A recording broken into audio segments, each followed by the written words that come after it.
Hello नमस्कार दोस्तों। मैं हूं आपका दोस्त विकास सिंह। आप देख रहे हैं हमारा यूट्यूब चैनल विकास न्यूज़ टीवी।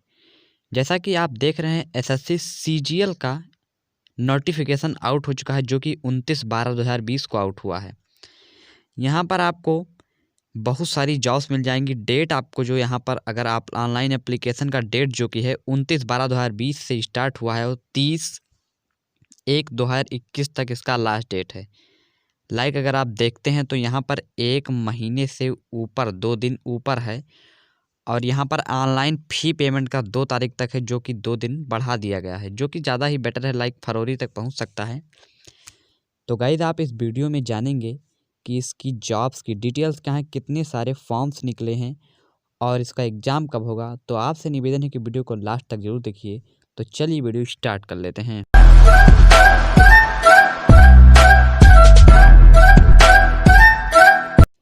तो सबसे पहले मैं बात कर लेता हूँ एसएससी की तरफ से जो नोटिफिकेशन जारी की गई है, जो नोटिस है, ये 64 पेजेस का है।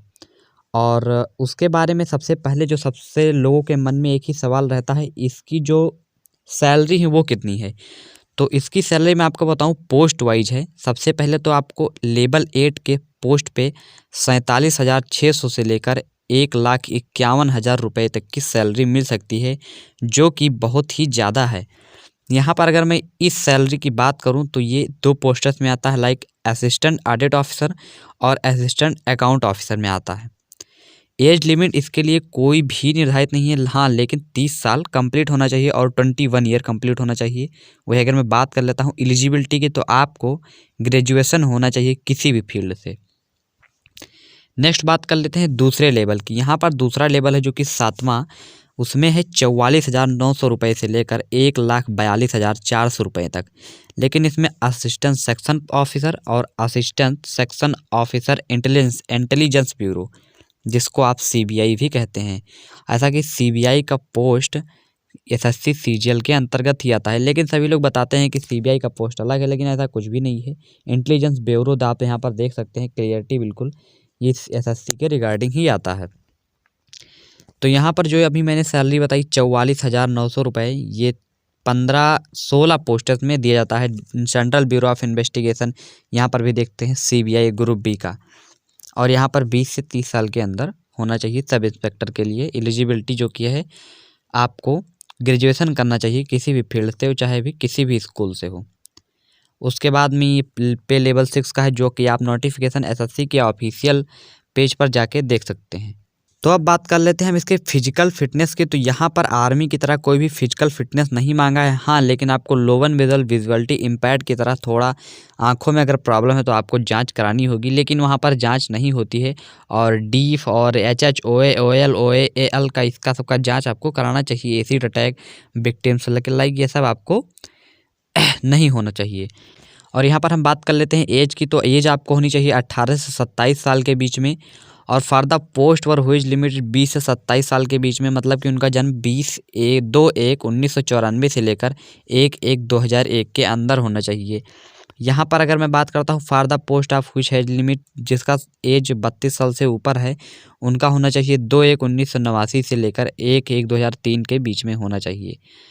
आर नॉट लेटर देन, मतलब इससे ज़्यादा बड़े नहीं होने चाहिए। अगर वो 2004 के हों, मतलब 1988 के हो जाएं तो भी नहीं मान्य होगा। यही अगर हम एज रिलैक्सेशन एज की छूट की बात कर लेते हैं, तो जनरल कैटेगरी के लिए कोई भी छूट नहीं है, जो कि बहुत ही ज़्यादा बेकार बात है। वहीं SC ST के लिए 5 साल, OBC के लिए 3 साल, PWD के लिए 10 साल और PWD OBC के लिए 13 साल, PWD SC ST के लिए 15 साल और एक्स सर्विस ESM के लिए 3 years after deduction of military service. तो ये कुछ अच्छा है एक्स सर्विसमैन, लेकिन भैया यहाँ पर जनरल का आप नहीं दे रहे हैं, तो नहीं, मतलब जनरल वाले आसमान से कूद के आए हैं क्या? ये तो आप गलत ही कर रहे हैं। ये थोड़ा मैं जूम कर लेता हूँ। वही एज रिलेक्शन अगर बात करना हो सेंट्रल गवर्नमेंट सिविलियन एम्प्लॉयज़ के लिए, तो अप टू 40 ईयर के ऊपर भी एज हो सकता है। और SC ST के लिए आपको 45 ईयर के ऊपर हो सकता है। और वुमेन कैटेगरी के लिए 35 साल के ऊपर, और डिवोर्स्ड वुमेन के लिए 40 साल के ऊपर। तो ये कुछ ज़्यादा अच्छा है।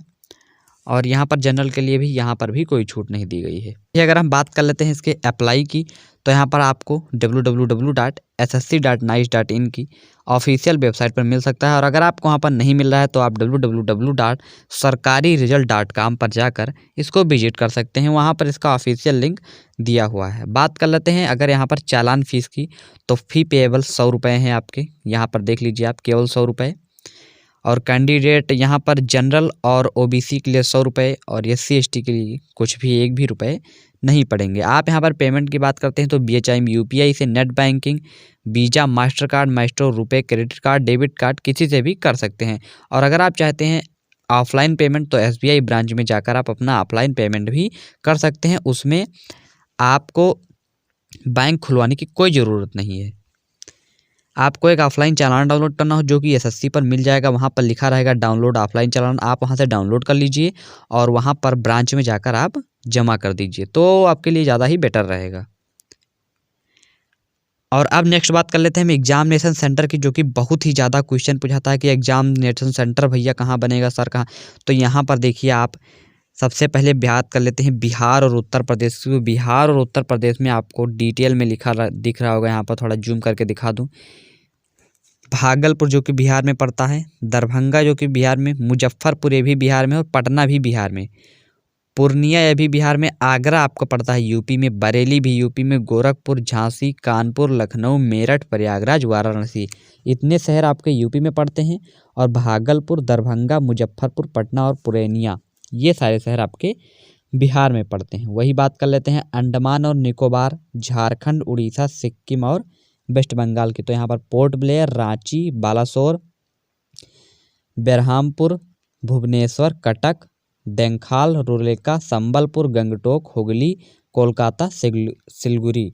तो यहाँ पर ये सारे आपके सेंटर बनाए गए हैं जहाँ पर आपका एग्ज़ाम होगा। वैसे अगर आप यूपी से बिलोंग करते हैं तो आपको 3 सेंटर चूज करने को मिलेंगे। आप कहीं से भी बिलोंग करते हैं, आपको 3 सेंटर चूज करने को मिलेंगे। SSC निर्धारित करेगा कि ये सेंटर कहाँ पर बनाएंगे, मतलब कहाँ पे आपका पेपर होगा। यहाँ पर ये सब सेंटर्स ही हैं।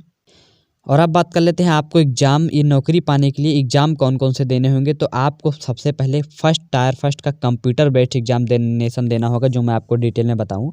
कंप्यूटर बेस्ड एग्जामिनेशन में आपको सब्जेक्ट के तौर पर इंग्लिश और मैथ और रीजनिंग और साथ में GS, जिसमें करंट अफेयर्स और हिस्ट्री के रिलेटेड बहुत सारे हार्ड क्वेश्चन होंगे, जिसके लिए आपको टाइम होगा 1 घंटे का। क्वेश्चन होंगे 100 और माइनस मार्किंग भी होगा, ये आपको बहुत ध्यान रखना है। और अगर आप पहला टियर कंप्लीट कर लेते हैं तो आपको टियर सेकंड का पेपर देना होगा, जो कि कंप्यूटर बेस्ड ही होगा। उसके बाद में आपको अगर ये भी कंप्लीट कर लेते हैं टियर 3 का पेपर देना होगा, जो कि पेन एंड पेपर मोड है, डिस्क्रिप्टिव पेपर, जो कि वहाँ पर राइटिंग स्किल्स देखी जाएगी आपकी। उसके बाद में अगर आप ये भी कंप्लीट कर लेते हैं तो tier 4 computer proficiency test, data entry skill, like आपको टाइपिंग टेस्ट लिया जाएगा कि आप टाइपिंग कितनी फास्ट कर लेते हैं। तो यहाँ पर आपको 4 क्राइटेरिया पार्ट करनी होगी।